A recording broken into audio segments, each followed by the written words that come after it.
ખોરાક આવે, ખોરાક લેવાની પદ્ધતિ ડેવલપ કરો તો તંદુરસ્તી આવે. હવે હાર્મોન્સ એટલે શું, હોર્મોન્સ એટલે શું, અંતઃસ્રાવ એટલે શું? અહીંયા મેં લખ્યું છે તો બોલી જાઓ. શરીરની અંદર ઉદ્ભવતી રાસાયણિક પ્રક્રિયામાં સંકલન અને શરીરના વિકાસના સંકલન થાય તેને રાસાયણિક સંતુલન કહે છે. અને આ સંતુલન અંતઃસ્રાવો દ્વારા જળવાય છે. આ તત્વો લોહીમાં ભળીને શરીરના જુદા જુદા અવયવ સુધી પહોંચે છે અને અવયવના વિકાસ અને કાર્યમાં મદદરૂપ થતા હોય તે આ તત્વો અથવા રસાયણિક હોર્મોન્સ કહે છે. સમજ્યા તમે? વાત સમજ્યા?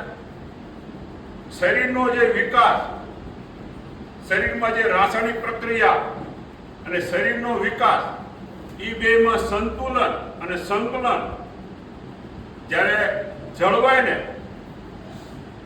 અને એ જાળવવામાં જે તત્વ ઊભું થાય ને અને અંતઃસ્રાવ ઊભો થાય ને હોર્મોન કહેવાય. આ એક માઇક્રો ડિગ્રીમાં, મિલી ડિગ્રીમાં, નેનો ડિગ્રીમાં એક સૂક્ષ્મ અવસ્થામાં હોય છે. તમને ખબર છે આખા શરીરમાં 10 પ્રકારના અંતઃસ્રાવ આવેલા છે. અંતઃસ્રાવ ગ્રંથિ, એનું ટોટલ વજન કેટલું ખબર તમને? આ એનું ટોટલ વજન આખા શરીરમાં 100 ગ્રામે નથી. તમે જે બે ગ્રંથિઓ લખી છે ને આ બધી પિનિયલના, એનું ટોટલ વજન 100 ગ્રામે નથી. અને એનો જે સ્ત્રાવ બનાવે ને એ આખા શરીરને તમારે તંદુરસ્તી લાવે. એટલે એમાં સેલમાં એક્ટિવ કરે. સેલ 3 પ્રકારના હોય, માંસપેશી 5 પ્રકારની હોય, અંગો 100 થી વધારે પ્રકારના હોય અને સંતાન 5 પ્રકારના હોય. અને ત્યાર પછી શરીર બને. અને શરીરમાં અસર કરતા હાર્મોન્સ કેટલા પ્રકારના છે? 7 થી વધારે છે, પણ આપણે મેં 10 લખ્યા છે.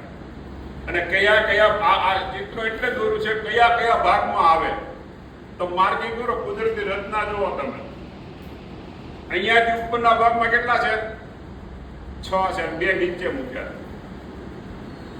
આ હોર્મોન્સ માં આપણે પહેલું ડિસ્કસ કરશું પિટ્યુટરી ગ્રંથિ. એને ગુજરાતીમાં પિયુષિકા ગ્રંથિ, માસ્ટર ગ્લાન્ડ કહેવામાં આવે છે.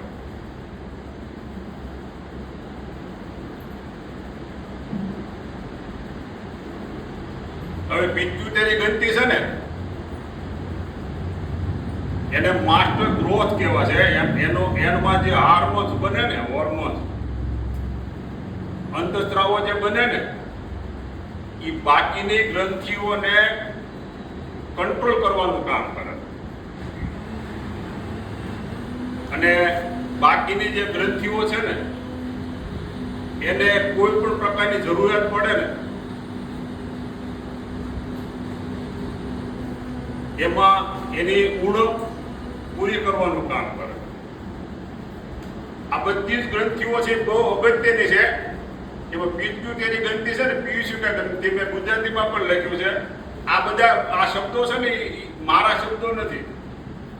આ આયુર્વેદિક, આ વૈજ્ઞાનિક શબ્દો છે. એટલે આને માસ્ટર ગ્રંથિ કહેવામાં આવે છે.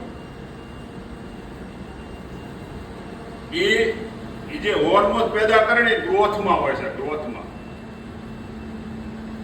એમાં એ જે હોર્મોન્સ, આ થાઇરોઇડ છે, પેરાથાઇરોઇડ છે, એડ્રિનલ છે, શુક્રપિંડ છે, એને ઘટતું એ તત્વ પૂરું પાડે. એટલે પિટ્યુટરી ગ્રંથિ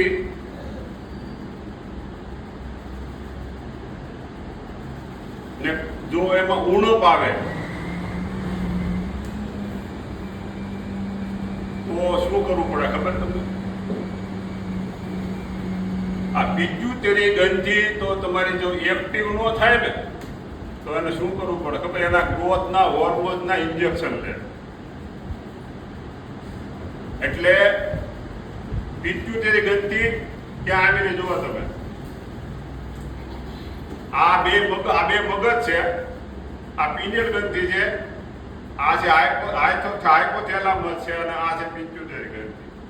એટલે મોઢાની પાછળના ભાગમાં નાના મગજથી આગળ હોય છે. તો ચિત્ર મેં સ્પષ્ટ નથી, પણ મેં અભ્યાસ બહુ કર્યો, એનું સ્થાન પણ મને મળ્યું નહીં.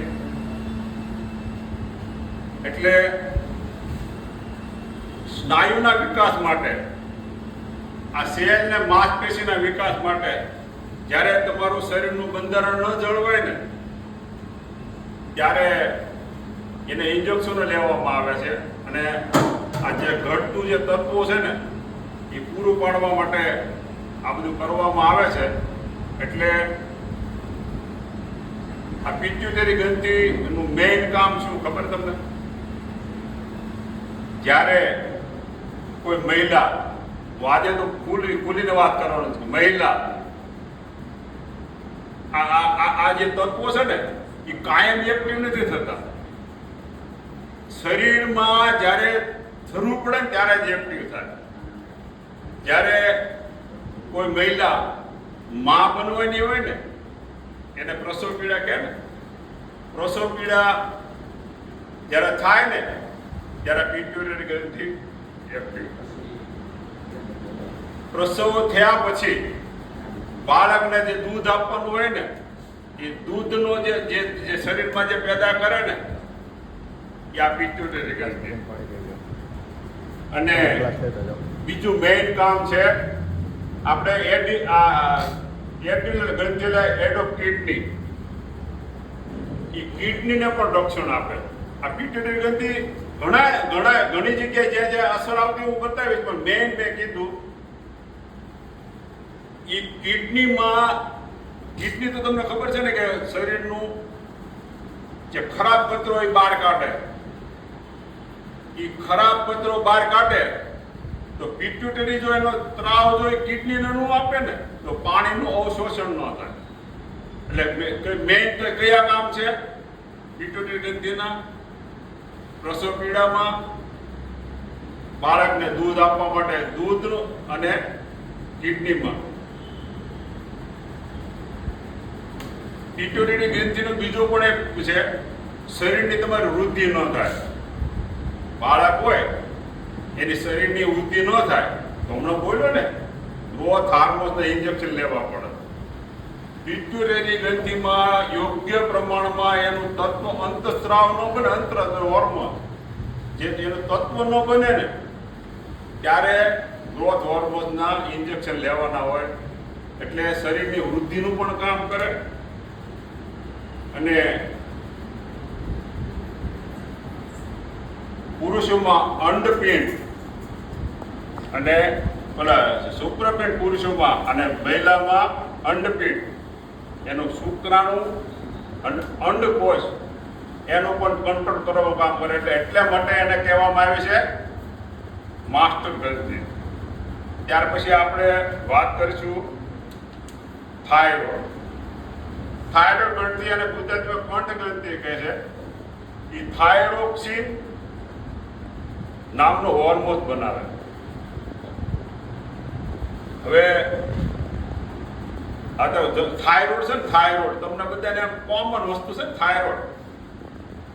આ થાઇરોઇડ થયો એટલે સૂકો થાઇરોઇડ ને લીલો થાઇરોઇડ ને શરીર વધી જાય એવો છે ને. થાઇરોઇડમાં 3 પ્રકારના રોગ થાય. એમાં કયું કે એનો કયું બનાવે છે? તત્વો બનાવે છે. આ યોગ્ય પ્રમાણમાં બનતું હોય ને તો થાઇરોઇડ તમારો કંટ્રોલ રહે. થાઇરોઇડનું સ્થાન ક્યાં છે? આ ગળાની આજે આ હોય ને થાઇરોઇડ ઉપર હોય છે અને થાઇમસ. આ થાઇમસ છે ને, થાઇમસ એ ફેફસા હૃદયની ઉપર, ફેફસાની વચ્ચે અને હૃદયની ઉપર હોય છે. એ આપણે થાઇમસની પછી આપણે વાત ડિટેલથી કરશું. આ થાઇરોઇડ ગ્રંથિમાં 3 પ્રકારના રોગ થાય. હવે એની ઉણપ આવે ને, આજે તત્વની ઉણપ આવે ને, હોર્મોન્સની ઉણપ આવે ને, હાઇપોથાઇરોઇડિઝમ, એની ઉણપ આવે તો એ રોગ થાય. એ દવાથી સારો થઈ જાય. અને એની અતિરેક થઈ જાય, વધી જાય તો હાઇપરથાઇરોઇડિઝમ. એ ઉણપ આવે તો શું થાય? હાઇપોથાઇરોઇડિઝમ અને હાઇપરથાઇરોઇડિઝમ. આ જે તમારે શરીરમાં થાય ને તો એને દવાથી સારો થાય. અને બીજો છે ગોઈટર. આ થાઇરોઇડનું ઓપરેશન કરવાનું જે થાય ને એ ગોઈટરનું ઓપરેશન થાય, દવાથી સારો ન થાય. એ ઓપરેશન એટલા માટે કરવું પડે કે એને ઓપરેશન કરીને જ બહાર નીકળે, નહીંતર એને દવાથી નથી થતું. એને એટલે શરીરમાં કેટલા થાઇરોઇડથી કેટલા રોગ થાય? 3 રોગ થાય: હાઇપોથાઇરોઇડિઝમ, હાઇપરથાઇરોઇડિઝમ ને ગોઈટર. આ ગ્રંથિને દવાથી ન થાય, એનું ઓપરેશન જ કરવું પડે. હવે આ થાઇરોઇડ હમણાં મેં વાત કરી ને કે ઘણા કે સૂકો થાઇરોઇડ ને ભીનો થાઇરોઇડ ને કહે ને, એનું મેઇન કામ શું થાઇરોઇડનું ખબર છે? હમણાં વાત કરી ને કે શરીરમાં અહીંથી ખોરાક નાખો એટલે શરીરને એની પ્રક્રિયા કરવી પડે ને. એ શરીરની પ્રક્રિયા કરો તો શરીરની પ્રક્રિયામાં તમારું શરીરની તંદુરસ્તી ખોરાક પચાવવાની ન હોય ને. આ થાઇરોઇડ શું કામ કરે ખબર છે? શરીરમાં જે ખોરાક નાખો, આહાર નાખો, અને આહાર નાખવાથી જે શરીરમાં પાચન થઈ જાય ને એટલે તમારો તંદુરસ્તી જળવાય. અને તમારું પાચન ન થાય એટલે થાઇરોઇડને શું કરવું પડે? આ થાઇરોઇડ ગ્રંથિને સ્ત્રાવ છોડવા પડે. એમાં વધારો થયો હોય, ઘટાડો થયો હોય તો શું થાય? એની આડઅસરો આવે ને. અને બીજું મેઇન કામ એનું શું છે ખબર છે? આ માંસપેશી છે ને, માંસપેશી 5 પ્રકારની હોય. એ માંસપેશી શરીરમાં આવે. બહુ અગત્યનું સેલ, આપણે જે દવા બનાવી છે કે સેલ એક્ટિવ ને ઓમેગા 3, એ આને ધ્યાનમાં રાખીને બનાવી. આ સેલમાં છે ને, સેલમાં હું જો અભ્યાસ કરું તો મારી 2 પેટી વહી જાય, એવડો ડિટેલમાં સબ્જેક્ટ છે. આ માંસપેશી છે ને, એમાં અભ્યાસ કરું તો વર્ષો મારા નીકળી જાય. હવે મને તો 60 વર્ષે આનું નોલેજ આવ્યું, મને 25 વર્ષ પહેલા નોલેજ આવ્યું તો ડીપમાં જા. એટલે આ સેલ, આ જે પ્રોડક્ટ છે ને, આ સેલને ધ્યાનમાં રાખીને બનાવ્યું છે. તમે જોવો ને, બાય પ્રોડક્ટ જુઓ તમે, પ્રોટીનને ધ્યાનમાં રાખીને બનાવી છે, સેલ એક્ટિવને ધ્યાનમાં રાખીને બનાવી છે. એનું પ્રોડક્ટ જુઓ, કેલ્શિયમને ધ્યાનમાં, કેલ્શિયમની હું વાત કરીશ, કેલ્શિયમ ક્યાં બને એની પણ ધ્યાનમાં રાખીને બનાવી છે. થાઇરોઇડમાં સમજ્યા તમે? થાઇરોઇડ થવાનું મેઇન કારણ તમે શું મગજમાં લીધું? મને સમજાવો. Hormone imbalance. Hormone imbalance.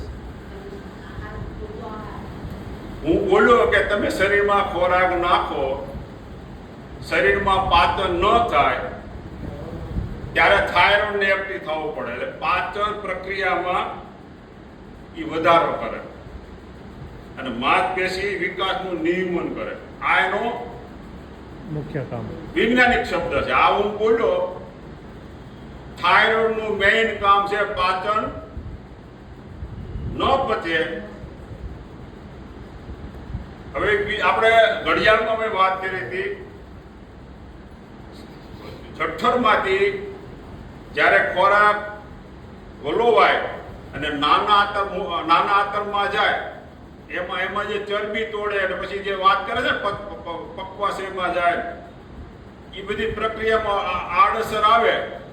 એ પહેલા આ છે ને, આ એક્ટિવ થઈ જાય થાઇરોઇડ ગ્રંથિ. એટલે પાચન, ખોરાકને પાચન કરવામાં એવો સ્ત્રાવ આપે એટલે તમારું પાચન પ્રક્રિયામાં વધારો કરે અને માંસપેશીઓને નિયમન કરે. હવે આપણે ત્રીજી ગ્રંથિની વાત કરશું, પેરાથાઇરોઇડ. એને પરાગલ ગ્રંથિ, એ પેરાથોર્મોન ને કેલ્સિટોનિક, આ બે સ્ત્રાવ બનાવે. હમણાં મેં તમને કેલ્શિયમની વાત કરી ને,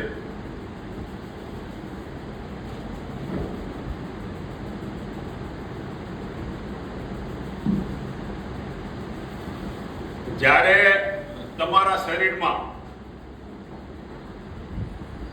કેલ્શિયમની ઉણપ આવે ને,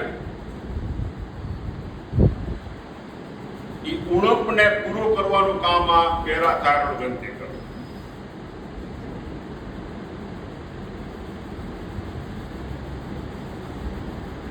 એ છે ને, પેરાથોર્મોન કેલ્સિટોનિક નામનું દ્રાવ્ય પેદા કરે અને શરીરના હાડકા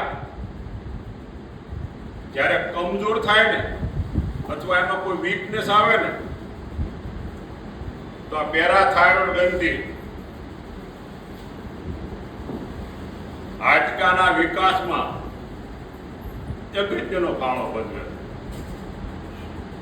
હવે આ વિચાર કરો કે શરીરમાં આ સૂક્ષ્મ જે દ્રવ્યો જે બનાવે છે શરીરમાં કુદરતે, તો આ બધી ઉણપ હોય તો શું પોઈઝન થાય. એટલે તમારે શું કરવું પડે ખબર છે? અમૂલનું પ્રોડક્ટ છે, કઈ ટેબ્લેટ બનાવી છે? કેલ્શિયમની બનાવી છે ને. એ ટેબ્લેટ તમે જો તમે લ્યો ને યોગ્ય માત્રામાં તો પેરાથાઇરોઇડ ગ્રંથિને સપોર્ટ મળે અને કેલ્શિયમનું પ્રમાણ જળવાય, એટલે કે હાડકા કેવા થાય? મજબૂત થાય. એ કયા તમને ખબર છે મહેશ સર કે હાડકાની મજબૂતાઈ માટે રિપોર્ટ કાઢવામાં આવે, પીટીએચ કહેવાય. આ પીટીએચ છે ને ફૂલ ફોર્મ પેરાથાઇરોઇડ હોર્મોન. એટલે એ હાડકામાં કેટલું કેલ્શિયમ છે અને એનું કેટલું પ્રમાણ છે એ જાણવા માટેનું એક એનો રિપોર્ટ, કેમ ડાયાબિટીસના રિપોર્ટ કાઢી, ડબ્લ્યુબીસી રિપોર્ટ કાઢી, પ્લાઝમાના કાઢી, એવી રીતે આ રિપોર્ટ કાઢવામાં આવે. અને પીટીએસ ને કેલ્ક્યુલેશનથી જાણી અને એના રિપોર્ટથી જાણી અને આ હાર્મોનની ઉણપ, કેલ્શિયમનું સ્તર કેટલું છે શરીરમાં જાણો.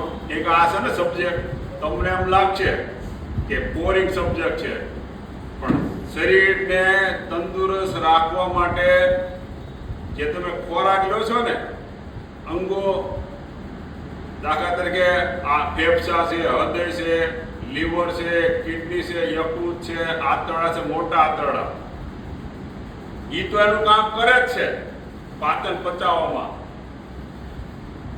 એ કરતા જ્યારે શરીરમાં અનબેલેન્સ આવે ને, કીધું સંતુલન, એ સંતુલન જ્યારે વીકવાય ને ત્યારે આ શરીરને બનાવવું પડતું હોય છે. એટલે સબ્જેક્ટ બહુ ડીપ છે, પણ આને તમે સમજો ને તો બહુ અગત્યનો સબ્જેક્ટ. એનું કારણ છે કે આ છે ને સબ્જેક્ટ ઉપરથી જાય. આ કુદરતની આંતરિક રચનાઓ છે. એનું વજન કેટલું છે? આખા શરીરમાં આ 10 ગ્રંથિનું 100 ગ્રામે નથી. એનું કામ કેવું છે ખબર છે? ઈશ્વરી તત્વ જેવું કામ છે. કુદરતે છે ને ભગવાને આપણી પર મહેરબાની કરી આ શરીર બનાવી, અને આપણે શું કરીએ ખબર છે? સારો ખાવામાં, ગમે એને રખડવામાં, ગમે એને મોજ કરવામાં શરીરને શું કરીએ છીએ? બગાડી નાખીએ. તો ભગવાનનો આભાર માનવો જોઈએ કે આપણા શરીરને તંદુરસ્ત રાખવા માટે આ જે શ્વાસવાળા જે શરીરમાં જે તત્વો ઊભા કરવા પડે, જે દ્રવ્યો બનાવવા પડે, ન બનાવવા પડે, તંદુરસ્ત હોય તો. નહીંતર શું થાય? થાકી જાય કે પછી શું થાય? થાઇરોઇડનો મને પ્રોબ્લેમ આવ્યો, મને આ પિટ્યુટરી પ્રોબ્લેમ આવ્યો.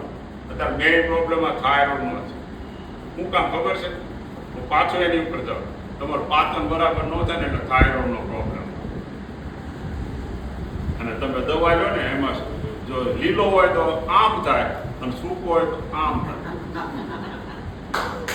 એ પાચન ન થાય ને એટલે. અને જ્યારે બેયનું કંટ્રોલ ન થાય ને શું થાય? થાઇરોઇડને ખબર છે સોજો આવી જાય. એ સોજો આવે ને એટલે ઓપરેશન કરાવે છે ને, એ સોજો આવે ને એટલે ઓપરેશન. એને એ દવાથી નથી સારું. એટલે બહુ જાણવાથી અને એક ડીલ ખબર શું ટૂંકું છું. હું આ લખેલું છે ને, હું વાંચું તો 2 કલાક એટલું મેં લખેલું છે. મારે બહુ શોર્ટ કરવું પડે, સમયનો આપણે અભાવ છે. એક્ટિલર ગ્રંથિ એને કહેવાય મધ્ય ગ્રંથિ.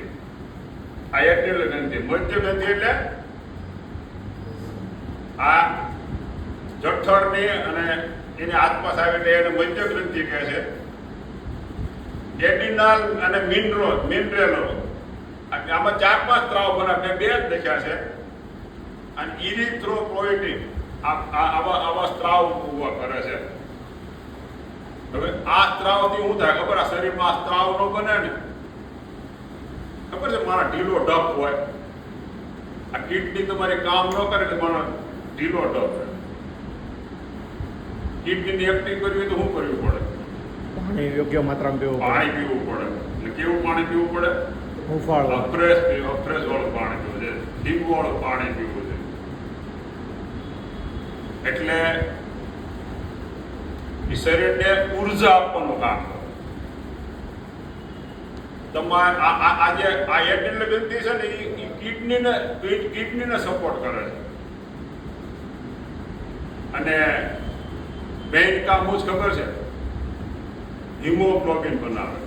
હિમોગ્લોબિન એટલે શું? લોહી. હા, લોહી. લોહી ખરું. હેર સેલ્સ હિમોગ્લોબિન હા, હેર સેલ્સ હોય છે બ્લડની અંદર એક્ટિવ કરે છે હિમોગ્લોબિન એચબી લેવલ. હિમોગ્લોબિન જો તમારા ગુણક હોય ને તો તમને શ્વાસ લેવામાં પ્રોબ્લેમ. આ એથ્લેટિક હોય ને, એથ્લેટિક આમાં નથી લખ્યું ને, મને યાદ આવી ગયું. એટલે ખેલાડી હોય ને, એ હિમોગ્લોબિનનું પ્રમાણ શરીરમાં વધે ને એટલે તમારે ઓક્સિજન લેવાની પ્રક્રિયા, મેં હમણાં કીધું ઉર્જા શક્તિ વધારે છે. એટલે હિમોગ્લોબિન જો શરીરમાં યોગ્ય પ્રમાણ હોય તો ઓક્સિજન યોગ્ય પ્રમાણમાં લઈ શકો, અને યોગ્ય પ્રમાણમાં જો ઓક્સિજન લઈ શકો ને તો તમારી શ્વાસની પ્રક્રિયા લાંબી ચાલે તો તમે ગમે એને ફાઇટ આપી શકો ને. એટલા માટે આ ગ્રંથિ કામ કરતી હોય છે. અને આ જો વધારે પ્રમાણમાં લેવામાં આવે ને, હિમોગ્લોબિન વધારવા માટે જો વધારે લેવામાં આવે તો શું થાય ખબર તમને? Heart attack. અમને એમ લાગે કે ઓક્સિજન વધારો, પણ કોઈ વસ્તુ શરીરમાં વધારે કરવાથી કે ઓછું કરવાથી કે આમ કરવાથી તેમ કરવાથી શરીરનું બંધારણ નથી જળવાતું. શરીરનું બંધારણ જળવું હોય તો તમારે સાદી ભાષામાં એક જ નિયમ રાખવાનો, યોગ્ય માત્રા. વજન ઘટાડવાનું, ખોરાકની આહાર લેવાનો, યોગ્ય પ્રમાણમાં અહીંયા આવવાનું, શિડ્યુલ જાળવવાનું. એ શિડ્યુલ જળવાય ને તો તમારી તંદુરસ્તી આવે. અને તંદુરસ્તી એટલે શરીરના બધા જે અવયવો છે, અંગો છે, માંસપેશી, શેર છે, એ બધે બેલેન્સમાં રહે. અને બેલેન્સમાં રહે એટલે તમારા આ હોર્મોન્સ વધારે પડતું શરીરનું તત્વ બનાવવું ન પડે. આ બનાવવું કે શરીરને સારું નથી. મેં અભ્યાસ કર્યો ત્યાં મને લાગ્યું જરૂર આ હોર્મોન શરીરને જરૂર પડે ત્યારે જ બનાવે. એટલે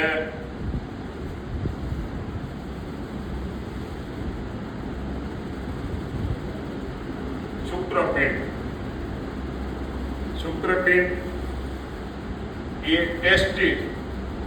ટેસ્ટોસ્ટેરોન અને શુક્રાણુ બનાવે.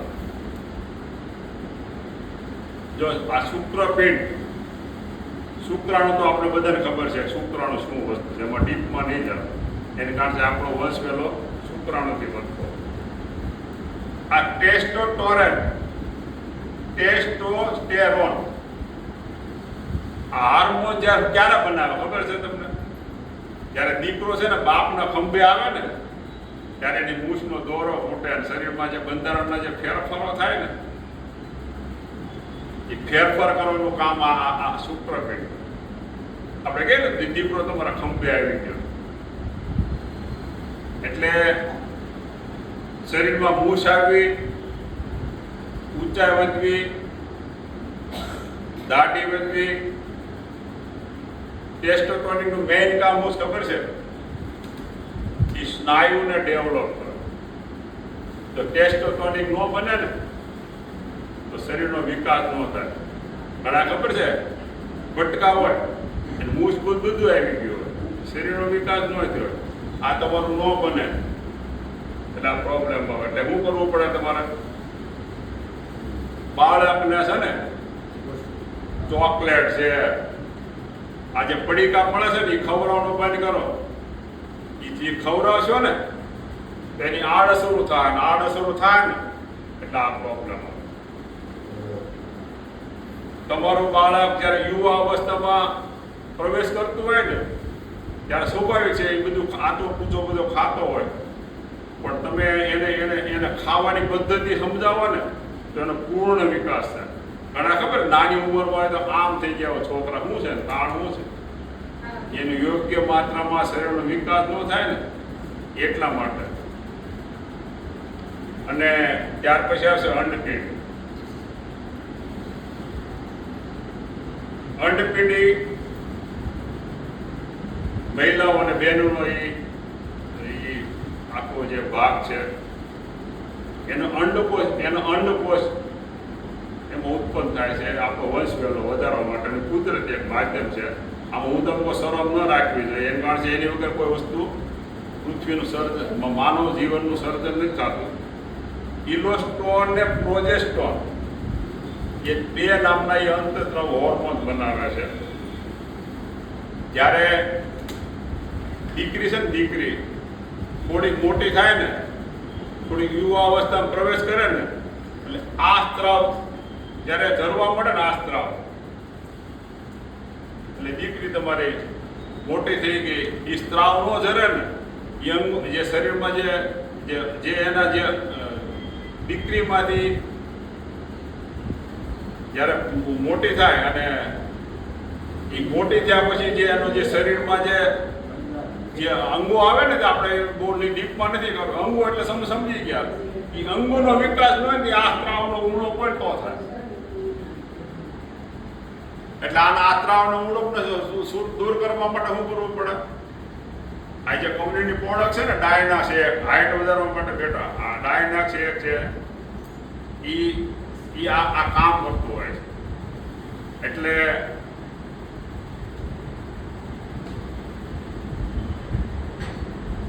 અંડપીંડ અને શુક્રપીંડ એ યુવાન અને દીકરી અને યુવાન થવાના સ્ત્રાવો પેદા કરે છે. એટલે આપણે બહુ ડીપમાં વાત નહીં કરી, મેં એનું લખ્યું છે, શોર્ટમાં લખ્યું છે. ત્યાર પછી આવે સ્વાદુપિંડ, ઇન્સ્યુલિન, ગ્લુકોગોન. આ સ્વાદુપિંડ છે ને બે પ્રકારના સ્ત્રાવો ઉત્પન્ન કરે. હવે આ ઇન્સ્યુલિન શું છે ખબર છે? ઇન્સ્યુલિન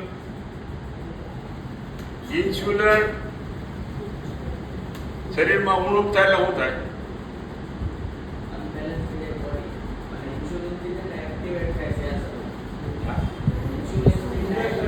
આ ઇન્સ્યુલિન છે ને ડાયાબિટીસ અને ગ્લુકોગોન. આ સ્વાદુપિંડ શું કરે?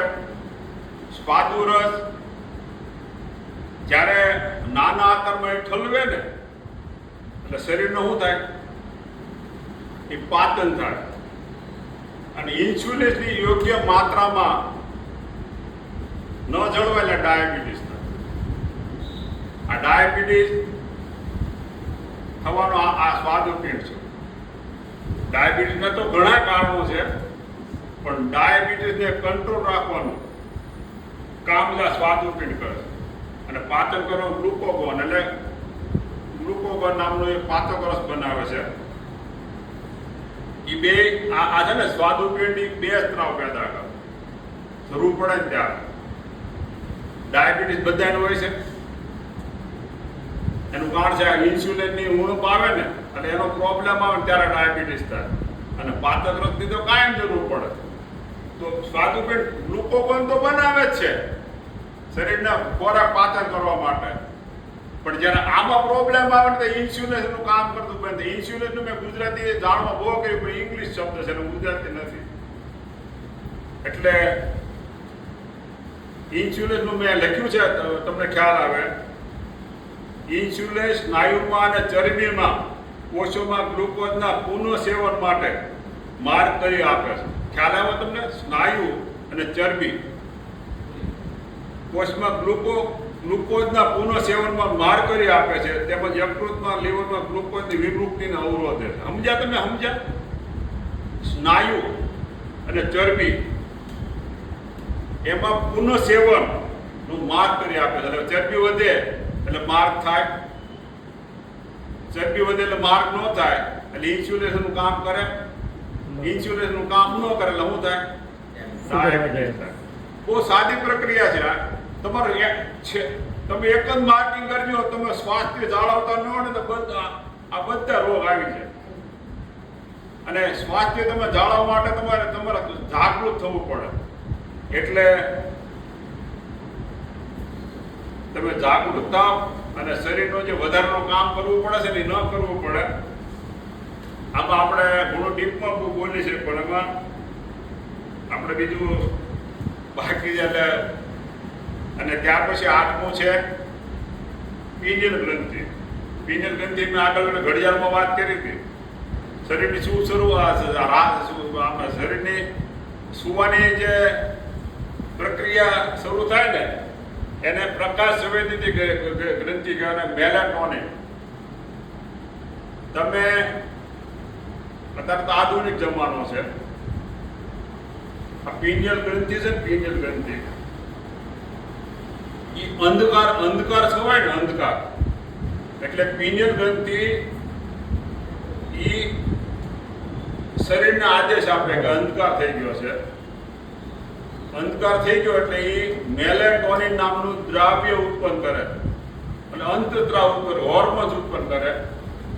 આ 12 કલાકમાં તમને નીંદર આવે ને એટલે સમજી સ્ત્રાવ વારે ઘડી આવે. જો સતત શરૂ રહે, મેં તમને કીધું જરૂર પડે ત્યારે શરીરમાં ઊભું થાય છે. એ મેલેટોનિન નામનું જે દ્રવ્ય છે ને, આ હોર્મોન એ સતત ઉત્પાદન થતું શરીરમાં બનતું હોય શું થાય? તમે શું થાય? કુંભકર્ણ બની જાવ ને. આ જે છે ને પિનિયલ ગ્રંથિ, એને એમાં કહેવાય, એને ગુજરાતીમાં કહેવાય છે પ્રકાશ સંવેદિત ગ્રંથિ. એ પ્રકાશ અને અંધકાર સાથે સંકળાયેલી છે. જેવો તમારા શરીરમાં અંધકાર હોય ને, અંધકાર એટલે આ પિનિયલ ગ્રંથિ એક્ટિવ થઈ જાય અને શરીરને આદેશ આપે કે હવે અંધકાર થયો છે, એટલે મેલેટોનિન નામનું દ્રવ્ય ઉત્પન્ન કરે એટલે તમને નીંદર આવે. આ ઊંઘના ટોપિકમાં આપણે મેં ડીપમાં ચર્ચા કરી. શરીરમાં જો તમારા મેલેટોનિન નામનું દ્રવ્ય ઉત્પન્ન ન થાય તમને નીંદર ન આવે. એમાં નીંદર ન આવવાના ઘણા કારણો છે. પોઝિટિવ વિચાર પડશે. આ બધું હરખું કરવા માટે કેવા સ્ત્રાવો શરીરને બનાવવા પડે એનું કારણ તમારું જીવનની જે શૈલી છે ને, એ શૈલીમાં તમે અનબેલેન્સ રાખો એટલે બધું પેદા થાય. એટલે એની સાઈઝ કેટલી વટાણા જેવડી હોય છે. ત્યાર પછી હાઇપોથેલેમસ, એમાં ઓક્સિટોનિક નામનું દ્રવ્ય બનાવે છે. એમાં હું ડીપમાં નહીં વાત કરું. આ ગ્રંથિ છે ને શરીરની બહુ અગત્યની છે. આ છે હાઇપોથેલેમસ. એ કોને સપોર્ટ કરે? આને ઘટતો હોય ને, પિટ્યુટરી ગ્રંથિને ગ્રોથ કોઈ પણ ઘટતો હોય ને, માસ્ટર ગ્રોથ છે એને ઘટતો હોય ત્યારે એને સપોર્ટ કરે. ખ્યાલ આવ્યો? ત્યાર પછી આપણે બહુ અગત્યની ગ્રંથિ છે થાઇમસ ગ્રંથિ. આ થાઇમસ ગ્રંથિ છે ને એ પ્રતિરક્ષા તંત્ર છે. થાઇમોસિન અને ટી લિમ્ફોસાઇટ. આ થાઇમોસિન અને ટી લિમ્ફોસાઇટ નામનો દ્રવ્ય ઉત્પન્ન કરે. હવે થાઇમોસિનનું મેઇન કામ શું છે ખબર તમને? આ કોના વારસામાંથી મળે થાઇમોસિન? એ થાઇમોસિન ગ્રંથિ શરીરમાં હોય નહીં. એ માતા દ્વારા બાળકને આપવામાં આવે. એવો બાળકનો જન્મ થાય એટલે થાઇમોસિન ગ્રંથિ શરીરના બાળકમાં માતાના સંસ્કારો અને માતાના એના એક આનુવંશિક છે. અને આ થાઇમોસિસ ગ્રંથિ અદ્ભુત રચના કરી છે. એમાં કેટલી પેઢીનું એમાં કેટલી પેઢીનું એમાં નેગેટિવ રાખે છે ખબર તમને ખબર છે? આ થાઇમોસિસ ગ્રંથિ કેટલી પેઢી તમારો આખો ડેટા રાખે. વૈજ્ઞાનિક ભાષામાં કહો ને 7 પેઢીનો ડેટા થાઇમસ ગ્રંથિનો. એવી ઝીણી એવી વસ્તુ આ થાઇમસ ગ્રંથિ એ 7 પેઢીનો ડેટા રાખે છે. શરીરમાં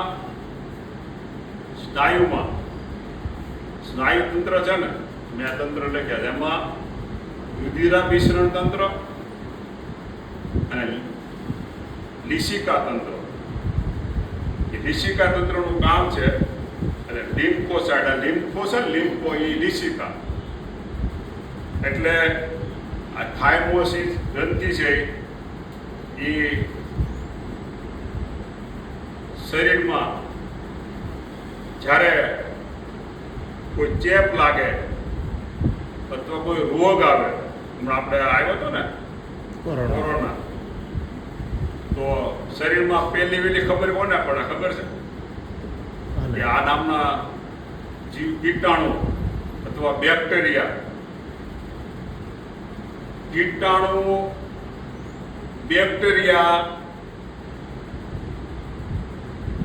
ને એની સામે ફાઇટ આપવામાં બધા પહેલા શરીરમાં કયો પહોંચી જાય ખબર છે? થાઇમસ ગ્રંથિનો જે સ્ત્રાવ છે ને, હોર્મોન, એ બધાની પહેલા પહોંચી જાય અને એ પહેલા પહેલી વેલી ફાઇટ જે આજે આપણે આવ્યો ને કોરોના, એ બધાની પહેલા શરીરમાં ફાઇટ શરૂ કરી દે. WBC અને પ્લાઝમાની તો બધું પછી કામ કરે. એટલે આ થાઇમસ ગ્રંથિ રોગ પ્રતિકારક શક્તિ વધારે. રોગ પ્રતિકારક શક્તિ વધારે તમારે શું કરવું પડે? શરીરને તંદુરસ્ત રાખવું પડે ને. એટલે થાઇમસ ગ્રંથિનું તો હું આખો દિવસ એનો સબ્જેક્ટ લઉં ને, અને કેટલું શરીરમાં ઉપયોગી છે ને એની વાત અદ્ભુત છે. એટલે બાળકના વિકાસમાં, શરીરના ચેપ અથવા રોગને કંટ્રોલ કરવામાં થાઇમસ ગ્રંથિ કામ કરતી હોય છે.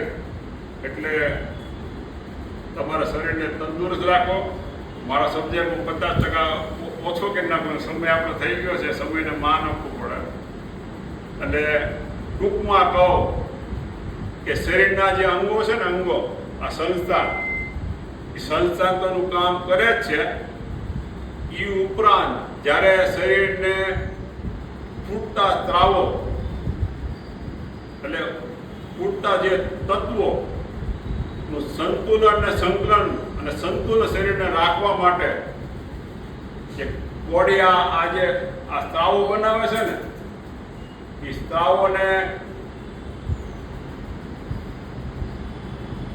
સ્ત્રાવોને યોગ્ય માત્રામાં તંદુરસ્ત રાખવા માટે શરીરને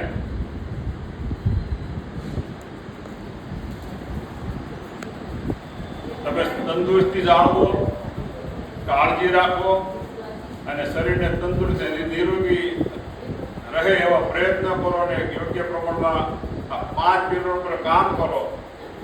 કસરત, પોઝિટિવિટી, ઊંઘ, પાણી ને ખોરાક એનું તમે યોગ્ય માત્રામાં બેલેન્સ રાખો તો હોર્મોન્સની જરૂર શરીરમાં ન પડે એવી કાળજી રાખો. સૌ નિરોગી રહો અને તંદુરસ્ત રહો એ ભગવાનને પ્રાર્થના. અસ્તુ. ભારત માતા કી